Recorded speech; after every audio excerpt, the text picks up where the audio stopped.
Good morning. Good morning. How the devil are you doing this fine day? Hope you're all fit and well.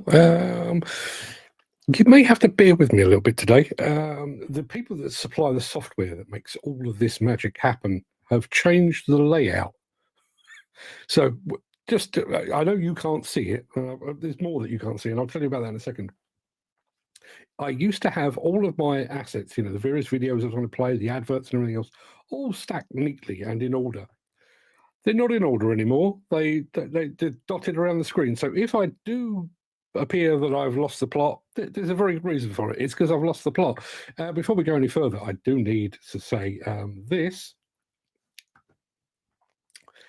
Chris Ford says, morning campers. And in return, we say many happy returns to Mr. Ford. It is his, according to Facebook at least, it is his birthday. Now, we do actually have some things that we can do here. Bear with me one second. There we are. That's for Chris Ford. Many happy returns, Chris. 21 again, no doubt. What do we got here? Somebody's just posted something in the chat. Was it? Yeah, there we are. Ken Hatcher's just arrived, and he's got solid sunshine by the looks of things, which is good news. It's sunny here as well, which is good to see. I'm going to get on to a few other bits and pieces as well, but I realise you can't see most of what I'm surrounded by here. But unfortunately, this room is just tucked inside my front door. So I come through the front door, do a right, and I'm in here. So as a result of that, this room does become a bit of a dumping ground, particularly after I've been away for a while. So obviously, I was away in Italy with the EDA and the study tour there, and then I was away in Germany as well. So I've come back, just dumped all my crap in here, and yesterday I had a bit of a tidy up. And as part of the tidy up, I came across a couple of pairs of glasses. Who remembers these? Yeah, that was where it started. It started with the yellow, and then it went to the mirrored. And now, unfortunately, with the passage of time, my eyes have packed up entirely, and now I'm stuck with these. Yeah, if anybody remembers those, please let me know. Now, very quickly, I am going to be talking about the circle of life within demolition and construction a little bit later on in the show. But I wanted to show you something. When we first started talking about Keir Starmer's plans for 1.5 million new homes in the UK, and we talked about the fact that there weren't enough people to build them, materials would be an issue, and somebody, I can't remember who, but somebody, may have even been me, who knows, somebody mentioned the fact that we didn't have the infrastructure, and more specifically, the sewage infrastructure to accommodate 1.5 million new homes. Look at this. There you are. That's a report today. Where is it from? I'm not entirely sure where it is from, but it is saying Anglian Water can't cope with new Norfolk homes sewage. Anglian Water wants to block people from moving into new build houses in parts of Norfolk until 2030 because its treatment plants can't cope with any more homes. According to the company, its plant at Whitlingham is on the edge of, which is on the edge of Norwich, is already at capacity and will not be able to cope with any extra sewage. Called for Norwich, Broadland and South Norfolk councils to impose planning conditions that will prevent people moving into newly built homes until significant upgrade work is done at the site, which might take until 2030. Yeah, so Keir Starmer, your 1.5 million new homes, good luck with that. Dan Cullen's remembering the glasses. Yeah, absolutely. And Dan Cullen also saying, that ain't a big surprise. No. What is it? My morning monologue today, which I'll tell you about in a moment, is a bit about this, about the fact that we repeat the problems and the mistakes of the past. I moved into a new build home many years ago, 20 plus years ago. And, in order for you to build a bunch of new homes, you would need planning permission and local authority consent and all the things that go with it. So, it's not like these houses just landed out of the ether. They just dropped, there would have been a planning process and a building process and a sales process. So plenty of time. Yeah. The highways weren't ready, the sewage system wasn't ready, there were no new schools, there weren't enough places for doctor surgeries and so on down the line. How is it still surprising people? Don't know. Stick around, though, because I'm going to be talking about that a bit later. And Chris Ford says, thank you, Mark. Time to apply for my bus pass. Got half the day on the 490, then the dentist in the afternoon, and hopefully a steak tonight. I would imagine your the third part of your day will rather depend on the second part of your day, won't it? It turns out you lose all your gnashers around about lunchtime. Yeah, then steak is probably, it might be soup tonight, actually, but good luck with both of those things. And what about the other areas? London, Essex, Coventry, etc.? That's unbelievable. No thought on the effects to the infrastructure. No, and therein lies the challenge with government. And maybe that's one of the issues with government and authorities being compartmentalized and departmentalized. You've got somebody over here saying we're in desperate need of new homes, so I'm going to put in place a program to build 1.5 million new homes. Which, when you take away all the politics, take away all of the sound bites and everything else, the addition of 1.5 million new homes, good news for the country, good news for those that want houses, good news for the construction industry.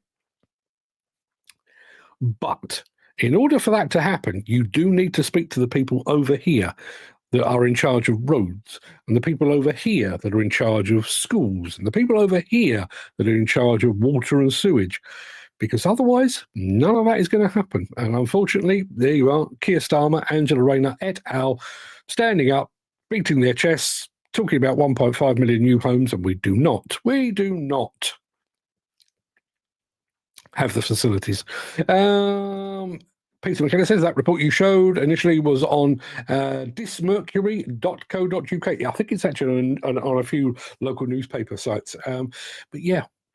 So imagine your work, your job is in Norwich, for example, and you think, well, I've got my new job and I need a house quite close by. I found a nice new house. It's being built. It's going to be ready in 6 months, which is about when I'm due to start work. You can't move in until 2030. Yeah, that's what we're talking about.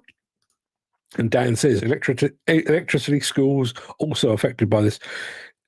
Everything. Gas, water, schools, hospitals, doctors, everything, and even your local bus service. If you suddenly have an influx of 200, 300, 400 homes plus children who have got to get to school and back, everything hinges upon it. Some schools are at capacity and local kids can't get in. Yep, see that around my part of the world all of the live long day. Now, we are best part of 10 minutes in, so it is time to start the show. So without further ado, let me roll the intro, if I can find it, post the question of the day, and get this show on the road. And bear with me, because I am just looking for the intro, which looks like this.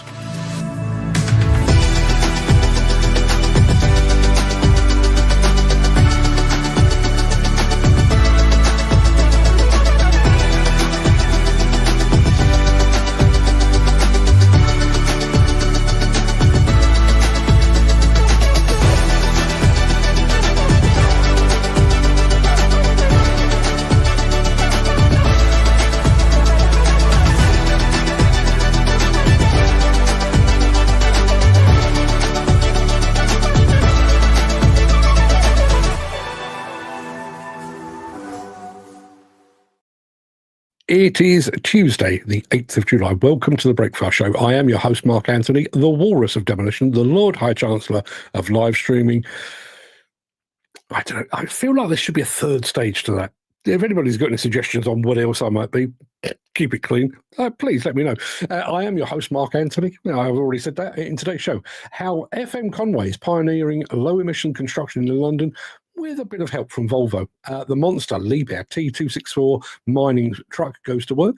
The all-new CAT command system for its next-generation excavators is here, or it will be very, very soon. And we're completing sort of our tour of Italy with a visit to the attachment specialist TreviBenne. Plus, in my morning monologue today, demolition and construction, where it's Groundhog Day every day. Will make sense when we get there. But before we get to all of that, I do need to very quickly remind you of our question of the day, assuming I can find the right thing to press. There we are. That's that one there.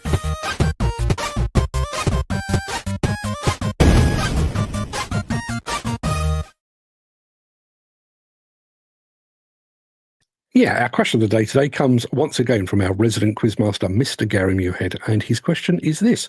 What is your go-to order should you find yourself at a fish and chip shop? Are you a cod man or a haddock man? Are you a sausage? Are you a pie?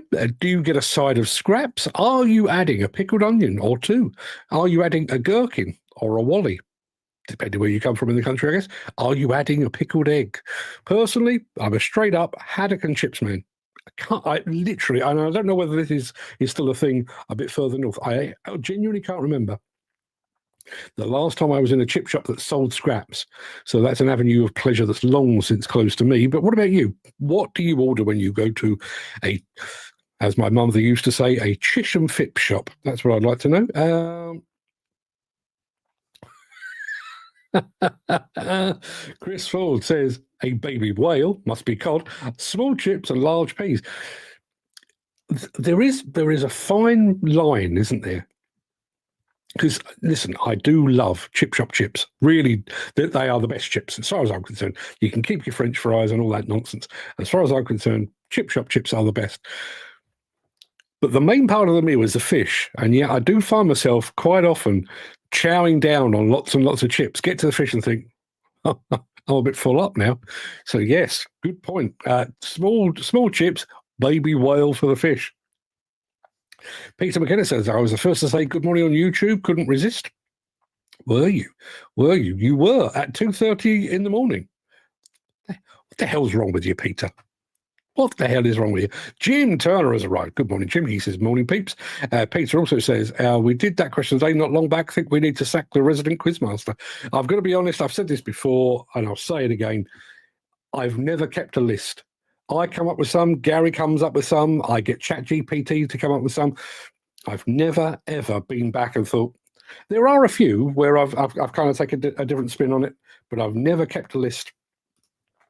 Fish and chips, or fish cake and chips, and a curry sauce. See, I don't do sauce. Don't do sauce. Now, listen, I love me a bit of ketchup, love me a bit of brown sauce, don't mind a bit of tartar sauce, but when it comes to fish and chips, lots of salt, lots of vinegar, and then leave it the hell alone. I don't want any dippage. I don't want any sides. Just straight up haddock and chips, if you would be so kind. Gary Muirhead has just arrived. Good morning, Gary, and thank you for your question of the day, which is going down an absolute storm. Fish and curry sauce, chips and mushy peas, says Peter McKenna. Thought you'd have had something a bit spicy, actually. Thought you'd had something a bit spicy because I know you like it hot. Gary Muirhead, sorry, Mr. Copy and Paste. I'll try and come up with something different. There is a backlog. Actually, I do have a list on my phone of others that Gary that Gary has come up with. Good God, I don't know what's going on there. Peter McKenna says ketchup or catsup. Ketchup. I'm not American, particularly at the moment.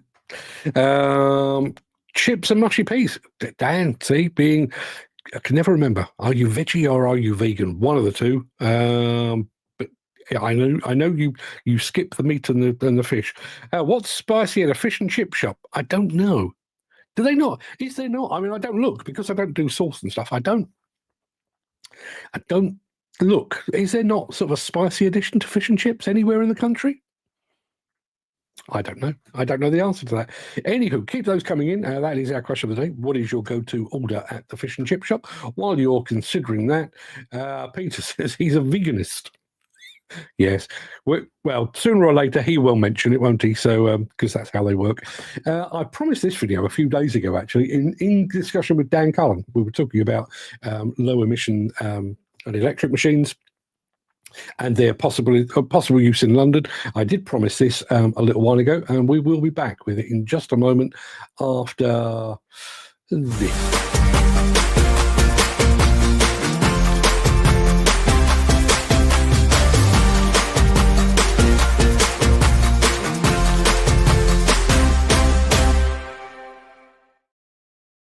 You see, this is where Gary, there's a large part of me, the diabetic part of me, that has looked upon your latest comment with horror. But then there's the other bit of me, like the old me, that thinks, Oh, so Gary says his go-to order at the fish and chip shop is a pizza crunch, a Scottish favourite, a deep-fried pizza in batter. No wonder there's so many people up here with heart problems. Yeah, but I mean, you've got to die of something, and deep-fried pizza is not a bad thing to go from, is it? My go-to at the Chinese is Singapore noodles, as spicy as they can make it. Yeah, I do like a Singapore noodle. Love a nice curry, says Dan Cullen, and battered Mars bar. Battered Mars bar? Deep-fried Mars bar? It's okay. A deep-fried Bounty. It's why I shouldn't be allowed in Scotland, because it's not good for me at all. Now, I've already promised this video. I'm not going to talk about it any longer, but we spoke when I was showing you the all-electric site that I visited in Germany. Dan Cullen asked about how long before we see that kind of thing in London. Wait no longer. In terms of emissions, we also are in London, so you have to follow regulation, low emission zones, and you have to be compliant. Kind of 2020, we started looking at a low carbon model in London, where for a certain customer, we looked at just doing only electric plant on jobs. You know, we could use the electric version rather than using a diesel version. And we've rolled this out across over 100 schemes over 4 years now, or nearly 5 years now, and it's been a success. So it's a 12-week project. It was for Transport for London. It was a really busy road in London, and it involved S&T, Volvo, ourselves, FM Conway, Charge Ferry, can't forget those guys. So we had the loader, the L25, with the EC18 and the ECR25, so 2 excavators and 1 wheel loader. The trial was initially to look at electric kit and then move back to diesel after we proved the trial worked. Actually, it worked so well with the electric kit, we stayed on for the whole duration. So it's a 4-week trial, became a 12-week complete project, and it's all completed with electric machinery, and it's great.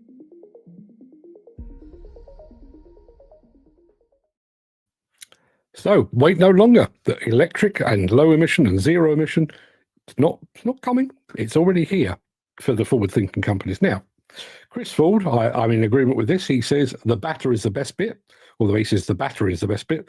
Don't think he's eating batteries. But this one threw me a little bit. Here you are. King rib, which I'm familiar with. White pudding, I'm familiar with that. Black pudding as well. Familiar with that. Yeah. What in the name of all that is holy is red pudding? Now, I realise this is probably a Scottish thing, and it's probably made of deep-fried sporran or something like that. But what is red pudding? I've never even heard of red pudding. Peter says, still chuckling about sorting a meeting on your website during the first half of the show. Glad you got it sorted though, Mark. Yeah, just to fill you in. He was slightly on a wind-up, I have to say. Peter went on to the contact area of demolitionnews.com last night and booked himself a meeting for the middle of this show today, which he was free to do. And the reason he was free to do it is because my Calendly system wasn't working properly. So having wound me up to that point, I went in and I fixed it. So I'm appreciative of the wind-up. Thank you very much indeed. Peter McKenna says, typically, this is red pudding, I guess, typically made from beef, pork rind, or bacon, suet, rusk, wheat flour, spices, salt, beef fat, and colouring. It's known for its distinctive red skin and is often served battered and deep-fried. I want to go to Scotland. I do want to go to Scotland. I want to go specifically. Well, I mean, I want to go specifically to meet up with Gary. I want to go specifically to eat more haggis. But I'd like to try red pudding. Don't you just love predictive text? Batter, not battery. I could be shocking a deep fried battery. Yes, you could. Don't do that. Don't do that. I can't see that being tasty in any way, shape, or form. We're going off with Liebherr in just a moment after a smidgen of this. If you are enjoying this episode, please consider supporting the show. You can leave us a tip at buymeacoffee.com/demolition news. Now, you may recall, when would it have been? Back end of last year, me and Fred went off to Mine Expo in Las Vegas, where we saw the unveiling of the autonomous hydrogen version of Liebherr's T264. T264 is going to work. You saw them here launched. Here they are doing their thing in the wild.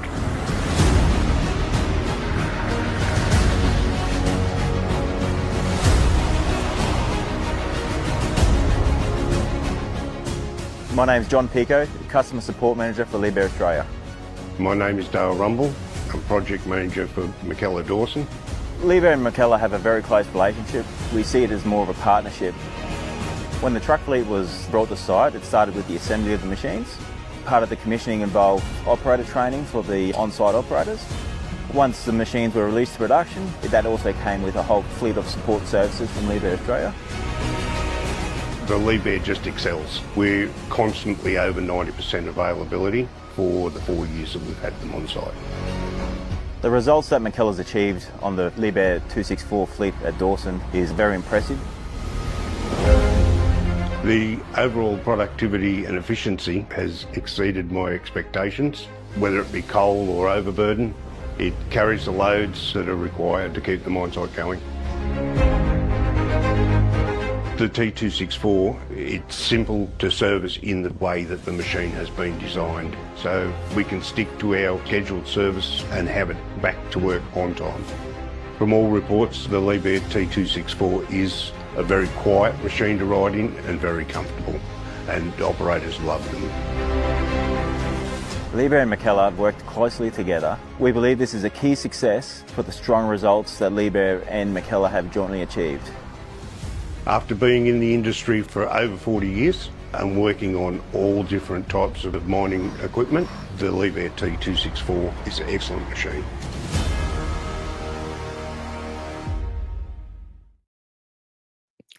Loads going on in the chat today. I want to go...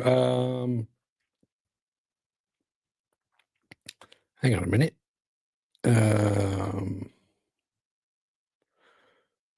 Hold on a second. Let me do this one first. Our friend Wolfie, all the way from the States, says, "Good morning. I've moved out and I'm now living on my own. Went from driving 50 minutes to work to driving just 20 minutes to work." Well, congratulations on that, sir. And he says, "Wait, when did we get purple crowns and stuff?" Purple crowns. Can you see purple crowns? There's a gold crown here, but you're seeing a purple crown? Where are you seeing that? All of this, I mean, I've not really added much to this at all. That's relatively new, maybe since the last time you were here. But yeah, there you are. Peter says, buy me a coffee. I was nearly lynched for setting that up. Yeah, it's a hard one. It is a hard one. For those of you that don't know, it's a system that basically allows people to leave you tips and to subscribe, but pay for you and help you to do the things that you do. I mean, I use it. Some people donate, some people don't. Most people don't. Some people do. The hard thing is, there's a couple of hard things. I think sometimes people just assume that if you're doing a thing out of passion, you're happy to do it for nothing. Not true. You still need to pay the bills. But the other thing that I find very, very hard.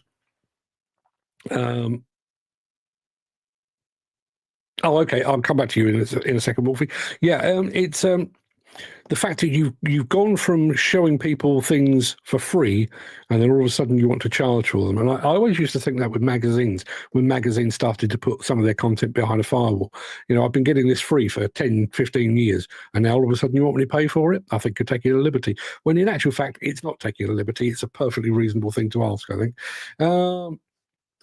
Peter says, "I miss Scotland for real fudge and sugar tablets. They aren't the same eating them in England." They're not bad though, are they? They're not bad at all. Gary says, "A visit to Scotland is well overdue." You're right. And mind you, they do say you should never meet your hero, so maybe it's best you don't meet me, he said modestly. Listen, I will track you down one of these days. Let's have a look. Now, we had this, when did we get purple crowns and stuff? I didn't know what he was talking about because I thought he was talking in the background. And apparently it's on his end in the chat. Now, I think this is over on YouTube. And apparently Dan is number 1 and he has a purple crown next to his name. And Chris is number 2. I've no idea what these things are. Because I'm doing the show, not watching the show, I didn't even know these things existed. So if anybody else is saying, yeah, there you are, Dan saying, I do have a purple crown because he's number 1. Apparently, I don't know what makes him number 1. Is it regularity, contributions, chat and that sort of thing? I don't know. Garvin, mostly diggers, just joined us as well. Chris Ford says, I'm just glad I've not got a purple crown. Yeah, you and me both. I'd be off to the doctors if were that the case. Let's have a look. There was another one there. Let us know. We can go together, Mark. And I'm due another visit to Scotland. I'm due another visit to Scotland. It's been years, really has. Well, it hasn't been years. It's been about a year. But the last time I was there, it was literally a case of fly in, fly back out again. Gary, Scotland isn't big enough for the both of you to be there. No. Listen. Hell may free over, or it could mark the end of times if we finally get together. We shall see. What have we got? Now, Chris Ford says, scraps takes me back to my childhood. I recently asked him at my local chip shop, got a blank stare. After I explained what they were, he proceeded to cook me some batter. Yeah, I assume everybody knows what we're talking about with scraps. I mean, possibly our friend Wolfie doesn't, because I do think this is a very British thing. Fish and chips, when you fry the fish, there's obviously batter on the fish, but some of it falls off. And back in the day, they used to collect it up. I mean, my fish and chip shop when I was a kid, when I was going to swimming, I used to go past a fish and chip shop, and we didn't even bother with the chips. We just used to get a cone of scraps. Anybody remember that? Peter says our chippy chuck scraps are on even without even asking. That should be about right as well. Gary says I've been here for 3.5 years, never heard of purple crowns. Me either. You really can't. And you can't beat a chippy cooked in beef dripping. Yeah, unless it's cooked in beef dripping. What is the actual point? I think it's a new feature, Gary, based on the more you talk, the more XP points you'll get in YouTube chat. I wish YouTube would tell me things like this rather than just throw me a curveball. And apparently, Wolfie is now number 3. What the hell's going on? There's like a revolution going on over on YouTube that I'm unaware of. There are lots of chippies that actually charge for them. See, that's a bloody liberty, because it is ultimately a waste product, right? Sort of a waste product. You get my meaning. We're going to be back immediately after a smidgen of this. Since the finance bill came into effect in April, the construction industry has seen a surge of fuel thefts. The rising cost of living has placed an additional risk of theft by employees and contractors, as well as opportunistic thieves. By using diesel dye and placing warnings of its use, you are sending a clear message that this is your fuel.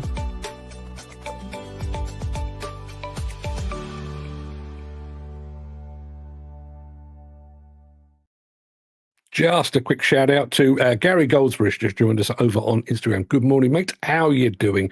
Gary Muirhead says Dan should have a gold crown then. He's here a lot. He's here as often as I am. In fact, he's here sometimes when I'm not. I want the moderator badge, Mark. Do you know, all joking aside, Peter, and I know you've said that with a big smiley face. One of the things that a lot of live streamers, YouTubers and stuff they do actually have moderators where you basically, rather than me manning the chat and everything, they do it for you. I don't think this channel is big enough to merit a moderator, although there are times when it would be quite nice. But one day, maybe. Listen, I've got some very good volunteers there that could well be very, very good indeed in the moderator role. Now, we've had this from Wolfie, who says, I emailed you some pics of the chat, Mark. Did you really? Did you really? Let's have a look, see if I can find that. Not seeing them yet.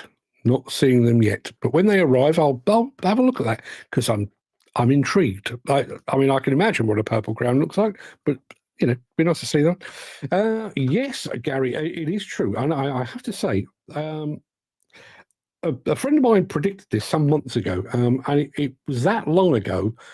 I wouldn't say I'd necessarily forgotten about it, but it was that long ago that it was predicted. It was like, oh, maybe that's never going to happen then. And yeah, lo and behold, they were. If you want to read about that, go over to demolitionnews.com. Mostly Diggers has just said, I have a purple helmet. I wanted to get that in before the moderators arrive. I'd see somebody about that if I were you, Galvin. But yes, Thompson's and Brother have been taken over. And for those of you, I mean, if you're down south, maybe you don't know, they are the 6th biggest demolition company in the country, but also very, very, very universally respected. They go back a long way, back to the 40s. They were Demolition Contractor of the Year at the World Demolition Awards back in 2023. So a real big deal. And they've been bought out. Have a look at demolitionnews.com. And you'll see, I think it's our lead story at the moment. Chris Ford said we had a proper chip shop on Surrey Street in Derby, long gone, much missed. A shilling of chips and scratchings. See, there's another thing, scratchings. Some of them, my local chip shops, they were scratchings. In others, they were scraps. And sometimes you'd go in and order scratchings in a scraps shop, and they'd look at you like you'd landed from Mars. I've got 175 XP on YouTube. Is that good? I don't know. I'm going to have to go and look this up. Chris Ford says, no gym today, must be haymaking. Yes, make hay while the sun shines, as they say. And Dan Cullen is targeting 200 XP points on YouTube. Does that give you something? Do you get a prize for that? Does it give you special access? I genuinely don't know. Anyway, you might remember when I was over in Italy a couple of weeks back, I was talking about line of sight and non-line of sight remote control systems from Caterpillar. Well, as you are well aware, Caterpillar has a new next generation series of excavators, and no great surprise, they have a Cat Command remote control system to go with that next generation of excavators. And it looks just like this.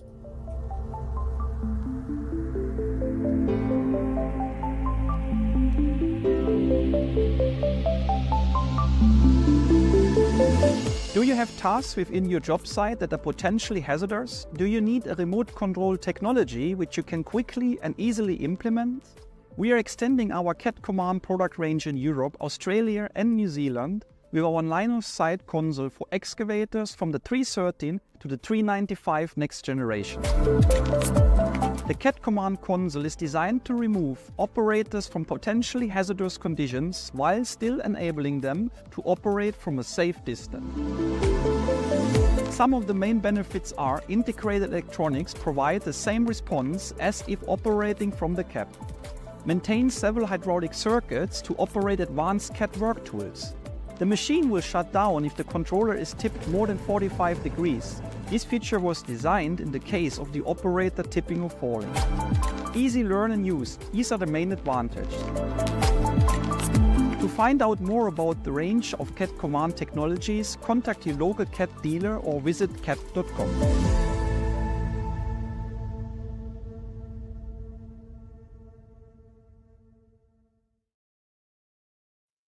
Thank you very much indeed, Gary.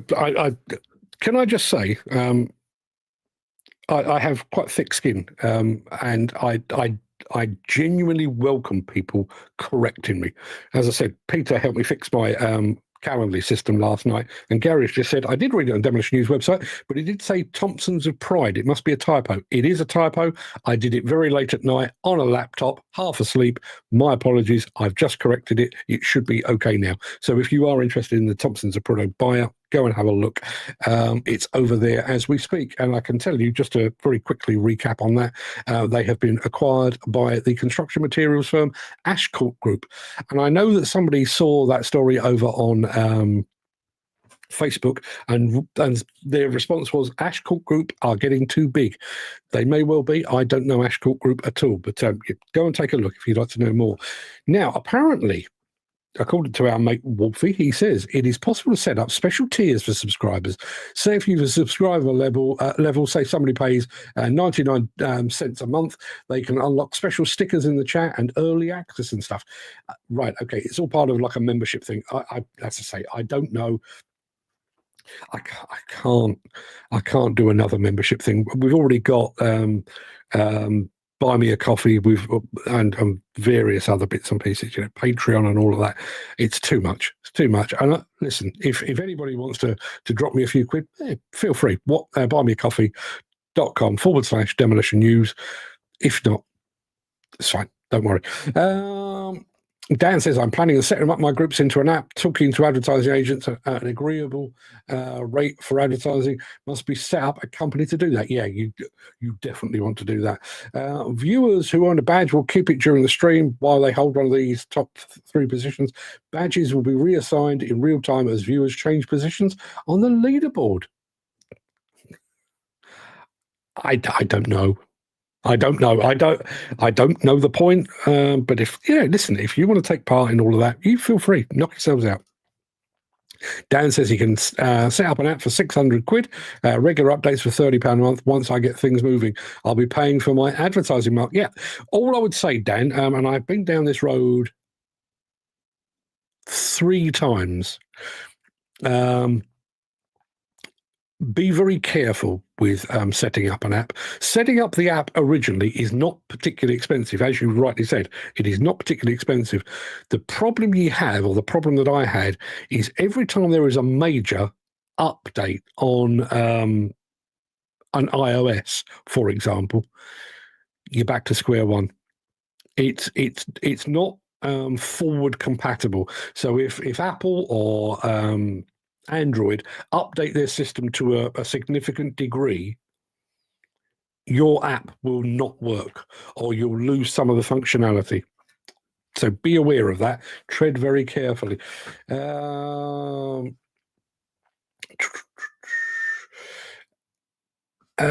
Peter says, once the live stream ends, the title's reset. And he then went about trying to game the system by putting the letter Q in lots of times. Wolfie says, fair enough, absolutely. How much is it for a gold crown up, Gary? Let's talk offline. We'll come up with a deal or something. I don't know.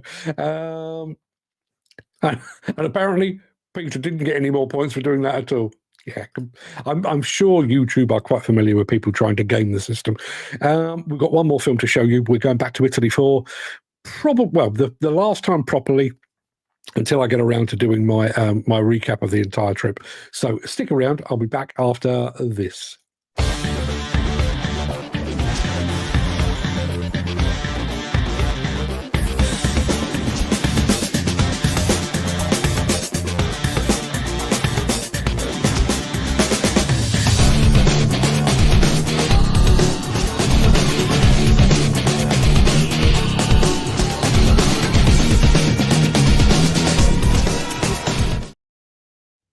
Garrett, which is our friend Wolfie, thank you very much indeed. I've just received the email, and I can see the purple crowns. I mean, it makes the stream look pretty. I'll give you that, but I don't actually see the point. Can I show that to you? Can I show that to you? I wonder. Share screen.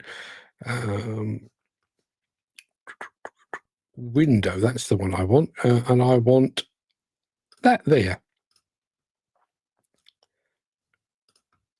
There you are. That's what it looks like. You see, although on the right-hand side there, all the purple crowns, that's what apparently YouTube is looking like.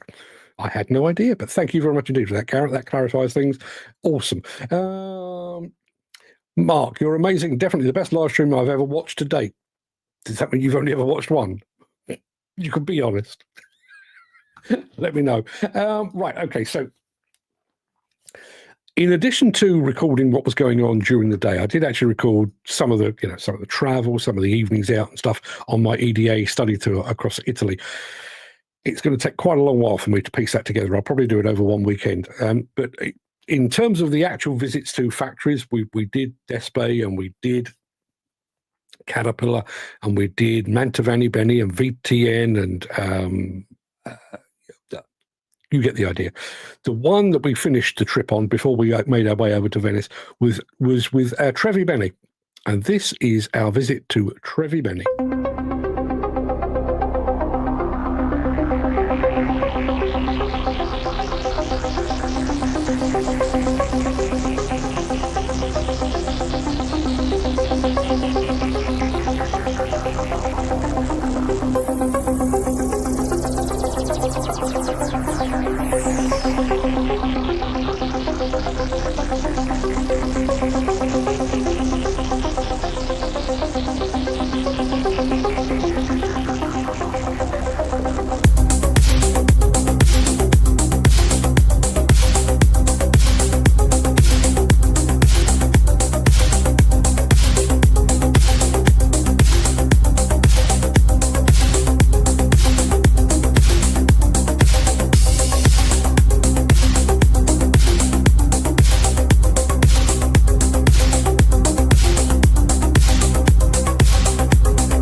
Yes, Dan, I agree. It is a tune.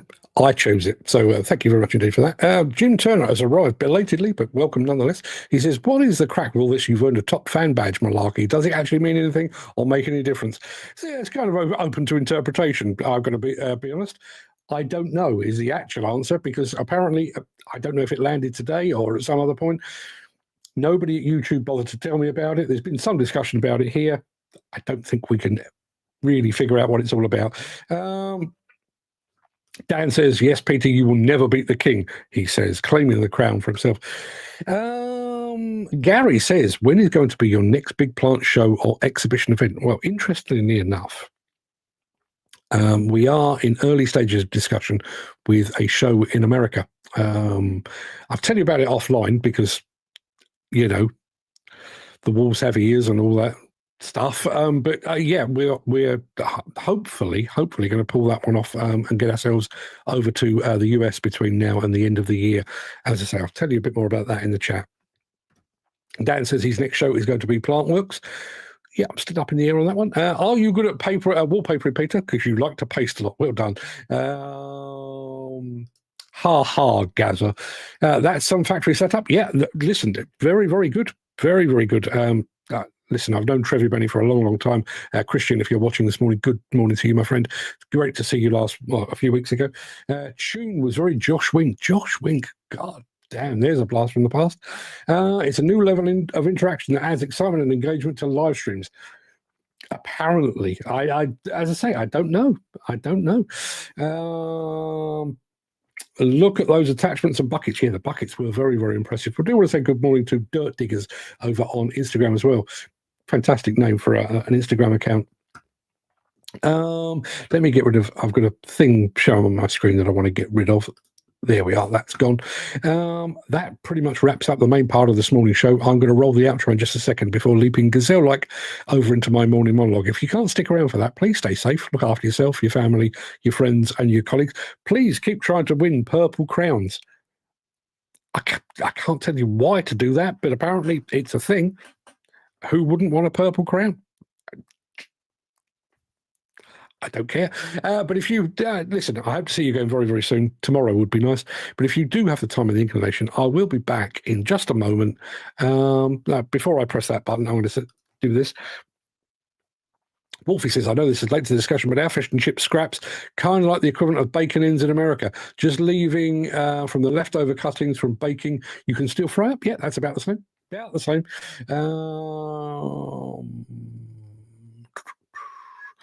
I can't beat the kings and queens because I'm watching on the phone and it doesn't show. Maybe that's not a bad thing. It's been on Facebook for ages. It seems like social media equivalent of sitting in the pub wearing a badge saying, I fancy with a bird with the big tits behind the bar. Do you do that, Jim? If so, could I borrow your badge?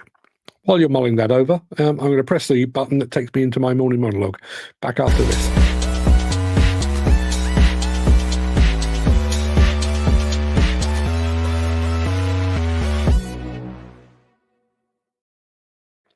Do you ever get the feeling we're going round in circles? That we're trapped in an endless loop, doomed to repeat the same mistakes over and over and over again? If so, you're not alone. Ours is a sector in which everyone from prospective employees and industry rookies to the managing director and entire companies are trapped in a never-ending spiral. A Groundhog Day in which we're all A Groundhog Day in which we all do the same things over and over for all eternity. Let's imagine, for example, that you find yourself homeless. You're not the type to just throw yourself on the mercy of the state, and you intend to dig yourself out of this hopefully temporary hole. You apply for a job in demolition or construction. The wages will be more than enough to cover the rent on a small place that you've got picked out. But you can't rent the house because, as it stands today, you don't have a job.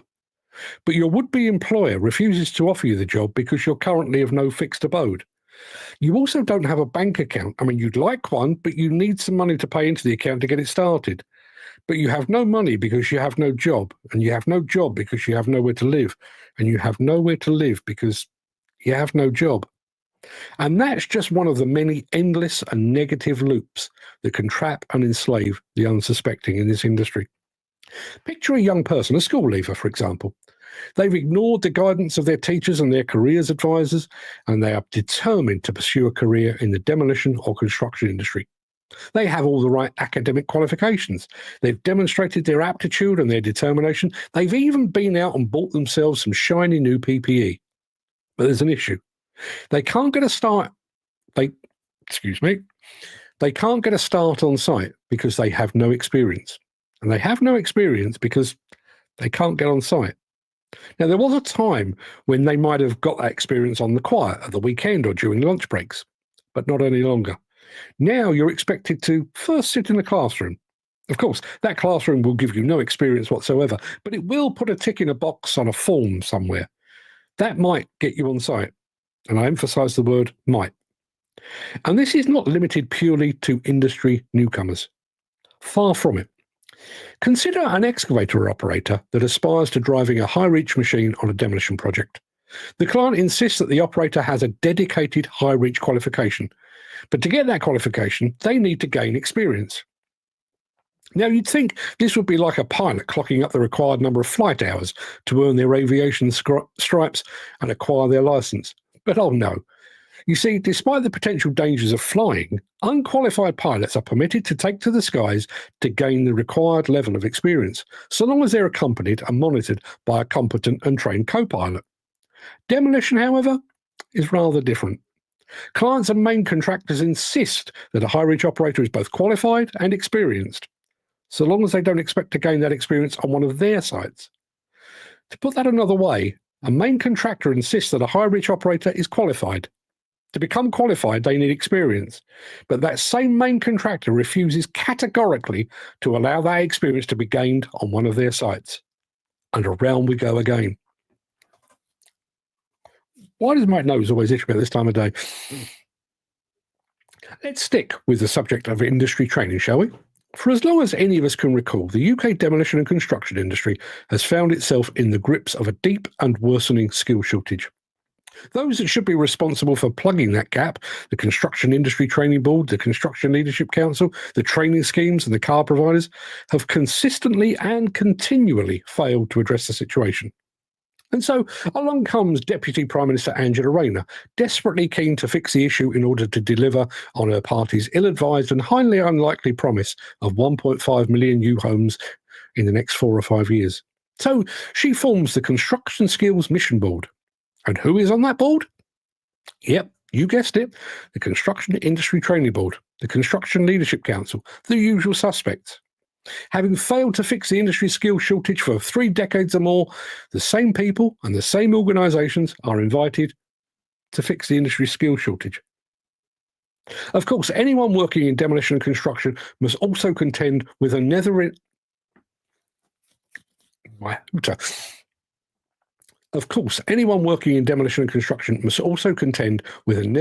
loop that is so universally known and accepted that it's actually called a cycle, an economic cycle. And this is how it plays out. The industry sees an uptick in demand. Workloads increase and margins do likewise. So demolition and construction companies start to spend money a little more freely. There's some new equipment, some new vehicles, often on finance. Maybe there's a few new workers too. Sooner or later, however, that cycle cycles. Workloads take a hit, margins narrow. Suddenly that equipment and those vehicles are not a necessity, they're a burden dragging the company down. And those workers, yep, some of those will have to go too. In many cases, the companies themselves cannot continue. But for every trough, there will eventually be a peak. And when that peak arrives, the whole cycle begins again with more finance and more debt. Finally, let's complete our tour of the industry's ceaseless loops and cycles by looking at the biggest one of all. A new Prime Minister and a new political party is elected to govern the nation, often on the promise of increased spending on schools, hospitals, homes, roads, infrastructure.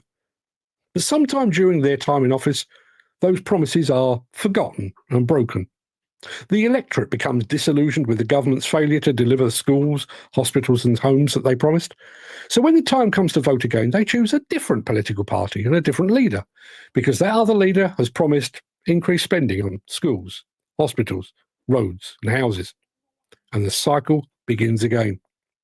So if you find yourself reading the industry news headlines or listening to your colleagues bemoaning the vagaries of the industry, and you're suddenly struck with a feeling of familiarity, that's not déjà vu. Dear, that's not déjà vu. We really have been here before. And the chances are we'll be here again. There you are. That is called Vicious Cycle. Oh, Vicious Cycle, Vicious Circle. It's one of those. I can't remember. I just make this stuff up as I go along. Let's have a look. Let me get back to where I was. Peter says, I'm watching my phone, Gary. Are you getting the crowns as well? What happened to the big TV? I don't know. That's aimed at Peter, I would imagine. There's a white crown next to Dan, me and Chris Ford's names. I wish I could explain it. Jim Turner says, can't afford to drink in pubs and I haven't got time anyway. That's a fair comment. Dan Cullen saying, 2 days on the trot, number 1. Peter says, that was Mark's morning brain fart, brought to you by your resident host, Mark Anthony. Yeah, I do stumble a bit. Do you know what's annoying? It's bad enough that I stumble over my words on something that somebody else has written. But to stumble over your own words that you yourself have written, and you've checked it and double-checked it and edited it and everything else, and then to still stumble over it, pretty unforgivable, I have to agree. Dan says, I'm on my phone. I can see it, Gary. We used to call it that. Chatting up a bird in a pub years ago, no badge was required. I was never very good at it, though. That's somebody called Harrison GS. It's just gone, hello. Well, right back at you. Hello. I can't see it, Peter. Oh, wait a minute. I've got a platinum crown. Are these real things? Are these real things, or are people making it up at this point? Wolfie says, as someone who has started getting into voice acting, I can understand the struggle of having to read long scripts in one sitting, Mark.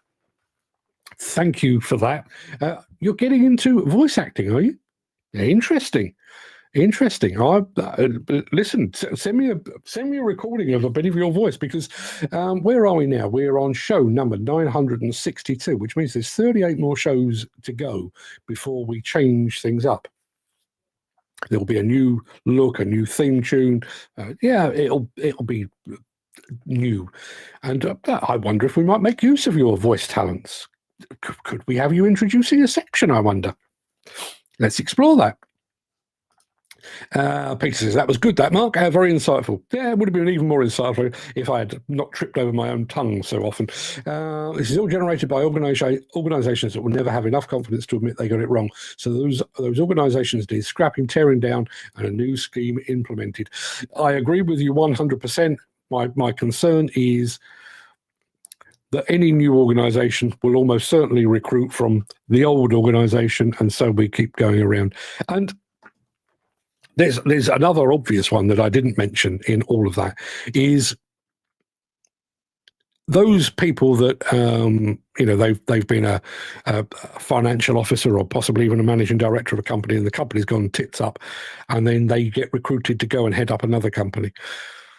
Now, that may, the initial collapse may not have been their fault. It may have been circumstances beyond their control, but we start a whole loop again. And there are, you spend any time on Company's House, which, my job requires me to do. The number of people that have got, you shall know them by the trail of dead. Their back catalogue is just one company failure after another, after another. Yeah. I'm sure Dan's got the trots more than most being a vegan. Does it work like that? I don't know. And Gary's got that's a gold crown, not a platinum one. Who knew that we would end up talking about crowns, eh? Peter says, so what you got planned for today, Mark? Anything interesting? I've got a video to finish editing. I recorded an interview. There's a bit of a coming together in the explosive demolition industry. Dicon Demolition over in the States have kind of merged all their bits and pieces into a company called DETX, DETX. And they've also joined forces with Alford Technologies here in the UK to offer, kind of advanced science-based explosive demolition. The video is edited. What it doesn't have is an intro. I'm filming the intro and doing that. Dan says, will you manage to do the 1000th before you go on your holes? I won't. I mean, I'm due to go away in about 21 days or thereabouts. And I think that's probably about 15 shows. So no, we probably won't tick over to the 1000th show until September time or thereabouts. So keep an eye out for that.